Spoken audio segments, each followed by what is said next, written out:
Hey guys, welcome to Still Learning. आज की video में हम एक नया कोर्स स्टार्ट करने वाले हैं जो कि स्पोकन इंग्लिश का कोर्स है। इसके अंदर हम बेसिक जो सेंटेंसेस होते हैं उससे कॉम्प्लेक्स की तरफ आहिस्ता आहिस्ता करके मूव करेंगे। इसमें हम ग्रामेटिकल और इन चीज़ों पे ज़्यादा फोकस नहीं करेंगे, क्योंकि अगर आप ज़्यादा फोकस उन पे करोगे तो आप उनको ज़्यादा देखने लग जाओगे स्पोकन की बजाय। तो इसमें हमारा जो बेसिक पर्पज़ होगा ना, एम होगा, वो ये होगा कि आप इंग्लिश बोल पाओ कॉन्फिडेंटली।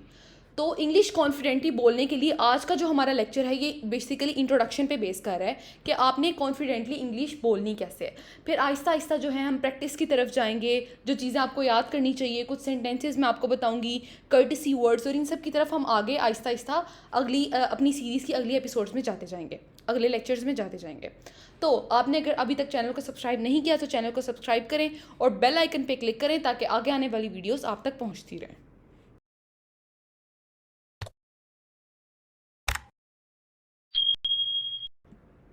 तो वीडियो को शुरू करते हैं। हम सभी जानते हैं कि जो इंग्लिश है वो हमारी लाइफ का एक बड़ा इंपॉर्टेंट पार्ट बन चुकी है। हम सबको ऑफिस लाइफ में, कहीं ना कहीं यूनिवर्सिटी में प्रेजेंटेशंस देने के लिए हर जगह पे स्पोकन इंग्लिश का हमें आना बहुत ज़रूरी है। हमारे साथ एक बड़ा इशू है कि हम सुन सकते हैं, समझ सकते हैं इंग्लिश को। बहुत सारे लोग हम में से कॉम्प्रीहेंड करते हैं इंग्लिश को प्रॉपरली, इंग्लिश सीजन्स देखते हैं, सब कुछ करते हैं, लेकिन उनके लिए इंग्लिश बोलना बहुत मुश्किल होती है। इस कोर्स में हम पूरी कोशिश करेंगे कि वो इंग्लिश को बोल सकें कॉन्फिडेंटली सबके सामने जाके। तो मैं आपको ये टीच करूँगी कोर्स। इसके आगे जैसे जैसे इसके लेक्चर्स बढ़ते जाएंगे हम कॉम्प्लेक्स इंग्लिश की तरफ जाते जाएंगे। पहली बात जो आपने याद रखनी है, English is just a language. Pakistan में, इंडिया में, इन जगहों पे एक बड़ा ट्रेंड बन चुका है कि जो बंदा इंग्लिश बोल रहा है वो बड़ा कोई सुपीरियर हाई क्लास का बंदा है। ऐसा कुछ नहीं है। इंग्लिश एक लैंग्वेज है। आप किसी अंग्रेज़ के सामने इंग्लिश बोलोगे ना तो वो आप पे कभी भी नहीं हंसेगा। वो आपके सामने गलत उर्दू बोल रहा है, आप उसके सामने कभी, उसके आगे कभी हंसते हो नहीं, आप बल्कि खुश होते हो that that person is trying to speak. वो बंदा बोलने की कोशिश कर रहा है। लेकिन हमें क्या होता है, हमें लगता है कि भाई इंग्लिश जो है वो पता नहीं वो कोई स्टेटस है, अगर हमें इंग्लिश नहीं आई तो गलत हो जाएगा। ऐसा नहीं है। पहली बात जो आपने अपने माइंड में रखनी है वो ये है कि लैंग्वेज जो है ना वो सोर्स ऑफ कम्युनिकेशन है। वो आपकी लाइफ डेथ का वो प्रॉब्लम नहीं बन गई। अगर आप उसको थोड़ा बहुत गलत बोल लोगे या कुछ गलत आपके मुंह से निकल गया है तो इसका ये मतलब नहीं है कि भाई सामने वाला आपका मजाक उड़ा देगा।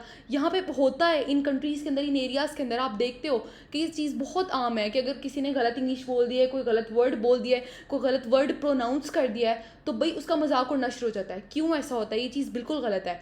आपने अपने माइंड में हमेशा ये बात रखनी है that language is a tool for communication. ठीक है, इसका कोई ताल्लुक नहीं है किसी के स्टेटस के साथ। बहुत अच्छा बंदा हो सकता है उसको इंग्लिश ना आती हो। एक बंदा है उसके अंदर हो सकता है कोई करेक्टर ही ना हो और वो जो है उसको इंग्लिश बहुत अच्छी आती हो। तो इसका किसी के करेक्टर से कोई ताल्लुक नहीं है। अगर कोई गलत इंग्लिश बोल रहा है, अप्रिशिएट दैट पर्सन। वो एक कम्युनिकेशन के टूल को यूज़ करने की कोशिश कर रहा है अच्छे फॉर्म में, बजाय कि आप उसका बैठ के मजाक उड़ाओ या कोई आपका मजाक उड़ाए। अब एक जो बड़ी इंपॉर्टेंट चीज़ है इंग्लिश को बोलने में, स्पोकन इंग्लिश में, वो आपके लिए ये है कि आप ये देखो एक बच्चा कैसे बोलता है। How child learn language.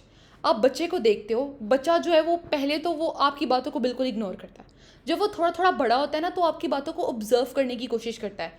वो आपकी तरफ देखता है, वो आपकी तरफ देखता रहता है कि आप किस तरह से बात कर रहे हो। ठीक है, आप क्या बोल रहे हो, आपके होंठ किस तरह से हिल रहे हैं। आहिस्ता आहिस्ता वो ऑब्जर्वेशन करता रहता है। फिर एक टाइम आता है कि वो बैबलिंग की स्टेज से थोड़ा सा आगे मूव करता है और वो वर्ड्स को प्रोनाउंस करने की कोशिश करता है बिल्कुल उसी तरह जैसे आप करते हो। और उसकी कोई एफर्ट नहीं लगती, उसको कोई ग्रामेटिकल रूल्स नहीं सीखने पड़ते, उसको कुछ भी नहीं करना पड़ता, लेकिन उसको उसकी लैंग्वेज एक प्रॉपर वे में आती होती है जब तक वो स्कूल पहुंचता है। अब आप बेशक उर्दू स्पीक करो, आप हिंदी स्पीक करो, या आपकी कोई भी नेटिव लैंग्वेज है, तो आप पहले से ही स्कूल जाने से पहले आप तकरीबन वो लैंग्वेज सीख चुके होते हो। क्या आपने उसके रूल सीखे होते हैं? नहीं, आपको तो पता भी नहीं होता उसकी ग्रामर में आता क्या है। अब हमारे पाकिस्तानी बच्चों के साथ एक बहुत बड़ा इशू है, हमें इंग्लिश के टेंसेस आते होते हैं, उर्दू के टेंसेस नहीं आते होते। क्यों? क्योंकि कभी टेंसेस पे फोकस ही नहीं किया, ज़रूरत ही नहीं पड़ी। 9th-10th में जाके जब वो पढ़ाना शुरू करते हैं तब पता चलता है ओ भाई ये टेंसेस भी कोई चीज़ होते हैं, उर्दू में भी कोई टेंसेस होते हैं। ये ऐसा हमें क्यों महसूस होता है? क्योंकि तब जब स्पोकन इंग्लिश के लिए आपको टेंसेस की ज़रूरत नहीं होती, आप आहिस्ता आहिस्ता वैसे भी सीख सकते हो। लेकिन हमें जो है जो हमें ग्रामर की तरफ बहुत ज़्यादा डाल दिया जाता है, लेकिन इस कोर्स में हमने कोशिश करनी है कि हम ग्रामर से थोड़ा सा डिस्टेंस पे रहें। ठीक है, आपको बेसिक ग्रामर आनी चाहिए, आप उसके लिए वीडियोस भी देख लेना, मैं भी उस पर वीडियोस बना दूंगी, लेकिन बेसिकली जो हमारा पर्पज़ होगा वो ये होगा कि हमने इंग्लिश को बोलना है। जैसे बच्चा आहिस्ता आहिस्ता, आप मूवी से, ड्रामा से, कहीं भी देखना शुरू कर सकते हो, आप ऑब्जर्व करना शुरू कर सकते हो। उसके बाद जो मेन चीज़ आती है, चलो आप कह लो कि आप बच्चे की तरह ऑब्जर्व नहीं भी कर सकते, मेन चीज़ आती है प्रैक्टिस। बच्चा गलत मलत जो उसके मुंह में आता है वो बोलते हैं, हम सारे खुश हो रहे होते हैं कि हाँ ये तो बड़ी अच्छी बात कर रहा है, हल्का सा उसने दा दा दा दा निकाल दिया तो दादा खुश हो जाते हैं कि मेरा नाम बोल दिया है। तो इसी तरह से आपको भी प्रैक्टिस करनी पड़ेगी। वो गलत गलत बोलते बोलते एक टाइम आता है जब वो पूरी रिफाइंड लैंग्वेज जो उसकी मदर टंग होती है उसको पूरा रिफाइंड फॉर्म में बोलना शुरू कर देता है। बिल्कुल एग्जैक्टली आपने भी ऐसे ही प्रैक्टिस करते जाना है उस चीज़ को। जब आप प्रैक्टिस करते रहोगे करते रहोगे करते रहोगे तो एक टाइम आएगा जब आप भी प्रोफिशिएंटली उस चीज़ को बोलना शुरू कर दोगे। अब एक जो बहुत बड़ी चीज़ है इंग्लिश को जो है स्पीक करने में हमें एक इशू आता है, और वो ये है कि जब हम सोचते हैं ना, हम सोचते हैं अपनी नेटिव लैंग्वेज के अंदर। जैसे मैं अब उर्दू स्पीकर हूँ तो मैं पहले उर्दू में सोचूंगी, ठीक है, उसको इंग्लिश में ट्रांसलेट करूँगी, फिर सामने वाले बंदे के सामने बोलना शुरू करूँगी। यहाँ पे आके हम बहुत बड़ी गलती कर रहे हैं। आप जिस भी चीज़ के नेटिव स्पीकर हो एक बार सोच के देखो, आप पहले उस लैंग्वेज में सोच रहे हो, फिर आप उसको दूसरी लैंग्वेज में ट्रांसफ़र कर रहे हो, फिर आप सामने वाले को बोल रहे हो। आप देख रहे हो कितना लंबा प्रोसेस है। लेकिन as being a Urdu native मैं उर्दू को एकदम से बोल देती हूँ, मैं उर्दू में सोचती हूँ, उर्दू में बोलती हूँ, तो वो चीज़ मुझे अटकाती नहीं है, मैं उर्दू में अटकती नहीं हूँ। लेकिन इंग्लिश की बारी आती है तो मैं सोचने बैठ जाती हूँ कि हाँ जी पहले मैं उर्दू में बोलूँगी, सोचूंगी, फिर मैं उसको इंग्लिश में ट्रांसलेट करूँगी, फिर मैं सामने वाले के सामने बात करूँगी। तो एक जो सबसे इम्पॉर्टेंट चीज़ है जो सिर्फ और सिर्फ हमारे माइंड के अंदर है वो है हमारा थॉट। अगर हम अपने थॉट्स को इंग्लिश में ट्रांसफ़र कर लेना तो हमारे लिए इंग्लिश बोलना कोई मुश्किल काम नहीं होगा। मुंह से वो निकलता है जो हम सोचते हैं, और जब इंग्लिश प्रॉपर्ली सोच नहीं पाते तो इंग्लिश प्रॉपर्ली बोल भी नहीं पाते। अपने थॉट के अंदर अकेले बैठे हो, साइड पे बैठे हो, किसी से बात नहीं कर रहे, जो भी सोच रहे हो कोशिश करो आहिस्ता आहिस्ता उसको इंग्लिश में सोचने की कोशिश करो। कोई जज करने वाला तो नहीं बैठा हुआ, खुद ही हो ना। गलत मलत जो भी बोल रहे हो बोलते रहो, इस बात से कोई फ़र्क नहीं पड़ता। अपने आप को इतना करेक्ट नहीं करना कि हाँ भाई तुम्हें तो यहाँ पे ये बोलना चाहिए था, ये बोलना चाहिए था। इट इज़ टोटली फाइन, बस बोलते जाओ। जब बोलना स्टार्ट करोगे तो बच्चों की तरह आपकी भी आहिस्ता आहिस्ता वो चीज़ रिफाइन होती रहेगी खुद ब खुद। फिर सिंपल वर्ड्स, ज़रूरी नहीं है कि आप बहुत कोई कॉम्प्लेक्स, कोई रॉकेट साइंस किस्म के वर्ड्स यूज़ करोगे तब आप बड़े वो लगोगे, कोई मॉड लगोगे या कुछ इस टाइप का। स्पोकन इंग्लिश का स्टार्ट है, it is fine. Simple words को यूज़ करो। आपके पास खुद की बहुत ज़्यादा वोकैबुलरी है लेकिन आप उसको यूज़ नहीं कर पा रहे, क्यों? क्योंकि आपको लगता है कि थोड़ी डिफ़िकल्ट चीज़ यूज़ करनी चाहिए। नहीं, आराम से सिंपल वर्ड्स लो, उनको यूज़ करना शुरू करो। जैसे अब हमारी जो पहली क्लास होगी वो बेसिक इंट्रोडक्शन की होगी कि आपने अपना इंट्रोडक्शन कैसे देना है। आपको जब इंट्रोडक्शन की वो लाइंस जो हैं आप उसको प्रैक्टिस करोगे मेरे साथ साथ, तो इस तरह से आपको आहिस्ता आहिस्ता आएंगी कि आप सिंपल वर्ड से, ऑब्वियसली इंसान सिंपल से कॉम्प्लेक्स की तरफ जाता है डायरेक्टली। अगर आप कॉम्प्लेक्स वाली स्टेज पे चले जाओगे ना तो आप कभी भी उसको जीत नहीं पाते। आप जब भी कोई गेम वगैरह भी खेलते हो ना तो उस पर भी लेवल्स बने होते हैं कि भैया आप ईजी वाला लेवल खेलोगे, आप इंटरमीडिएट लेवल खेलोगे, आप कॉम्प्लेक्स लेवल खेलोगे। आप डायरेक्ट कॉम्प्लेक्स पे जाओगे तो आपको गेम के रूल्स ही नहीं पता, तो आप कैसे एकदम से कॉम्प्लेक्स लेवल जीतना शुरू कर दोगे? ऐसा नहीं होता। स्टेप बाय स्टेप आप आगे फॉरवर्ड मूव करते हो। तो सिंपल वर्ड से स्टार्ट करो लेकिन बोलना शुरू करो, प्रैक्टिस करनी है। फिर रॉन्ग राइट, इसका कोई कॉन्सेप्ट नहीं है, जो दिल कर रहा है बोलो। मैक्सिमम सामने वाला, एक लैंग्वेज है आपने गलत बोल दी है, एक क्या है, टूल ऑफ कम्युनिकेशन है, आपने उसको अपने माइंड में बहुत कोई बड़ी चीज़ बनाई हुई है लेकिन ऐसा कुछ नहीं है, ठीक है। एक टूल फॉर कम्युनिकेशन है, सिंपली आप बोल रहे हो। मैक्सिमम क्या हो सकता है, सामने वाला आपका मजाक उड़ा देगा, ठीक है। लेकिन आप ये बात समझ नहीं रहे हो कि ये सामने वाला एक दिन बैठ के आपकी रिस्पेक्ट करेगा। अब मेरे एक सर थे, उन्होंने हमें स्टोरी सुनाई थी कि उस लड़के ने हर किसी से जाके ना इंग्लिश में बात करना शुरू कर दी थी।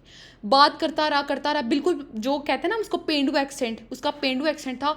बात करता रहा और अपनी एक टाइम ऐसा आया कि वो अपनी जो डिबेट सोसाइटी था ना उसका प्रेसिडेंट था और वो इंग्लिश में स्पीचेस करता था।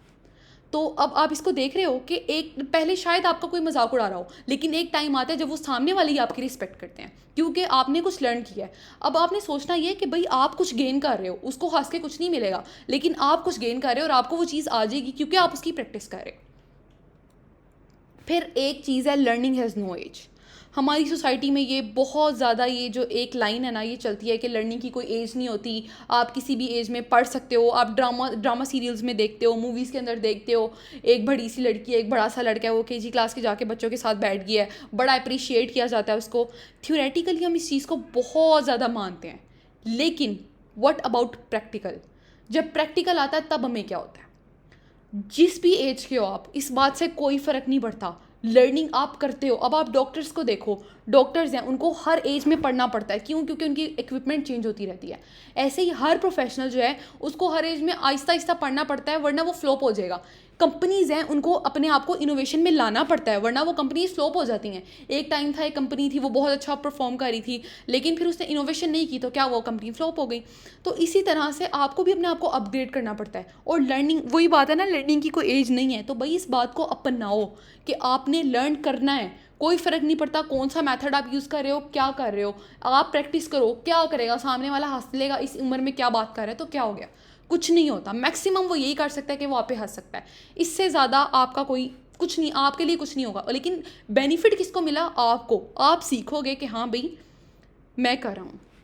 अब इस कोर्स के अंदर जो है वो मैंने आपको पहले भी बता दिए कि हम जो सिंपल सेंटेंसेस है, इंट्रोडक्शन है, इससे लेके हम कॉम्प्लेक्स चीज़ों की तरफ जाएंगे। फिर बीच में मैं आपको सिखाऊंगी कि आपने किसी से बात करते हुए पोलाइटनेस कैसे शो करनी है, आपके कर्टिसी वर्ड्स क्या होंगे, और जो बेसिक इंग्लिश है जो हमें हर टाइम जिसकी ज़रूरत होती है। कुछ चीज़ें मैं आपको बताऊँगी जो आपको, जिन चीज़ों के नाम आने चाहिए इंग्लिश के। आहिस्ता आहिस्ता हम आगे आगे बढ़ते जाएंगे और आप इंशाल्लाह परफेक्ट इंग्लिश, मतलब आप इंशाल्लाह, मैं परफेक्ट तो नहीं कह रही, लेकिन मैं ये ज़रूर कह रही हूँ कि आप कॉन्फिडेंट इंग्लिश बोलना शुरू कर दोगे। तो ये थी हमारी आज की वीडियो। अगर आपको वीडियो पसंद आई है तो वीडियो को लाइक करें और चैनल को सब्सक्राइब करें।